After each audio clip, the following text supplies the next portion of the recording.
এক মিনিট, মিথিলাকে প্রশ্ন করা শেষ হলে আমার পাশে আছে ম্যাক্স অভি। আচ্ছা, ম্যাক্স অভিকে প্রশ্ন করব আমি। মিথিলার সাথে আপনারা পরিচিত হন।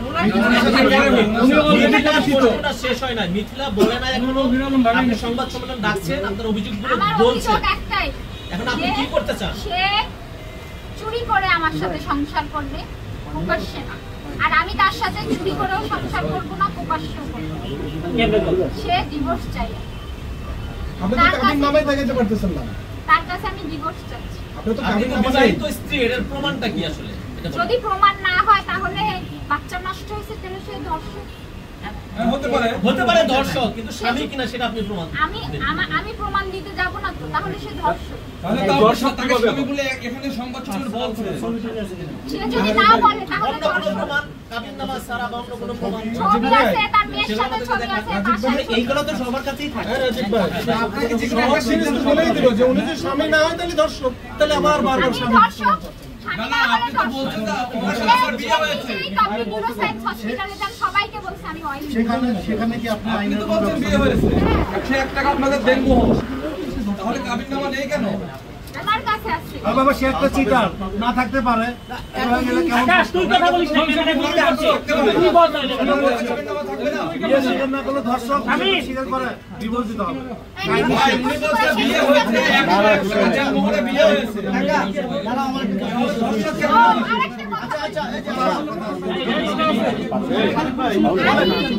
একটা কথা আপনাদের সবার উদ্দেশ্যে বলি, সে কি জোরে বলেন। আমি তো নাম ধরি না ওনার। ওনাকে কি বলে ডাকতেন? আপনার স্বামীকে কি বলে ডাকতেন? আপনি এইটা এসে প্রশ্ন করছেন কেন আপনাদের সামনে? আমি কি বলি? আপনি বলেন, আপনি বলেন, উনি একটু বলুন। তার যে মা, যার স্বামী, তার তো নিজের মা না সে। তার যে স্বামী মারা গেছে, আমি 32 দিন সেবা করেছি। সে তার 3 সন্তান আর হিরো আলম তার বাবার কবর ছুঁয়ে বলবে যে আমি বউ না, তাহলে আমি এখানে। আচ্ছা, হিরো আলমকে আপন মা দেখছেন? হিরো আলম হ্যাঁ, তার সাথে আমার মিশতে দিত না ওনার এই মা। আপন মাকে কি সে দেখতো? হিরো আলম হ্যাঁ, দেখাশোনা করতো? হ্যাঁ অবশ্যই। তার সাথে মিশতে দিত না কেন? তার এই মা ওই দিকে আমার কখনো যেতে দেয়নি আর মিশতে দেয়নি, এই বাসায় দেখি। আর তাদের ছাড়া আমি আমার বাইরে বেরোতে মানুষের সাথে খুব কম। কিন্তু আলম তার বারে অনেক খেয়াল করে বোনদেরকে। সত্যি আপনার টাকা পয়সা আচ্ছা মিথিলা, মিয়ামনির সাথে ডিভোর্স হয়ে যাওয়ার পরে সেই সুযোগটা কি আপনি নিতে চাচ্ছেন কিনা? কখনোই না। কোরআন শরীফ কেন, কাবা শরীফে যেয়ে বলবো, কখনোই বলিনি। আমি বলছি কি আমার কোনো সমস্যা নেই, সে থাকুক।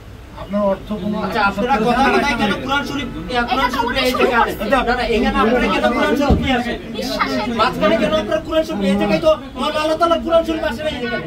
তাহলে আপনি হিরো আলম পাইছেন একটা কোরআন শরীফ, আপনারাও পাইছেন কোরআন শরীফ। কেন কোরআন শরীফের ব্যবহার করবেন? এই চুপ কর।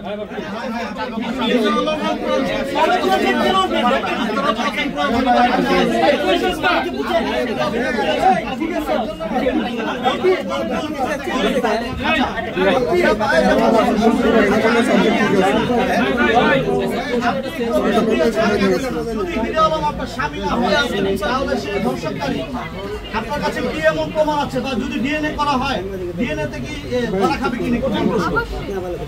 ডিএনএ টেস্ট আছে?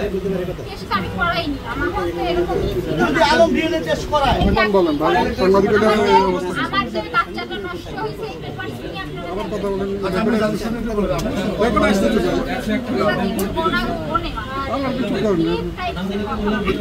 আচ্ছা মিথিলা, আপনি জানেন এইটা নিয়ে অনেকদিন যাবত ঝামেলা হচ্ছে। আপনি এতদিন পর গণমাধ্যমে আসছেন, কেন আপনি খালি হাতে আসছেন?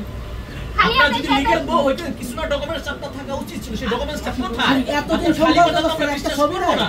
একটা ছবি নাই, এতদিন সম্পর্ক ছবি প্রমাণ করে না।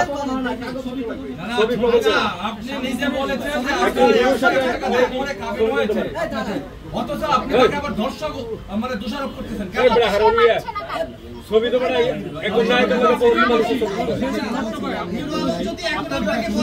আমরা দেখতেছি যে আপনারা বলছেন যে স্বেচ্ছায় বিয়ে হয়েছে, স্বেচ্ছায় তাহলে আপনারা একসাথে সংসার করছেন, তাহলে আবার স্বেচ্ছায় কি ধর্ষণ হয়? ধর্ষণ নিয়ে বাদ দেন। দেখেন, এর সাথে আমার- থাকতেই পারে।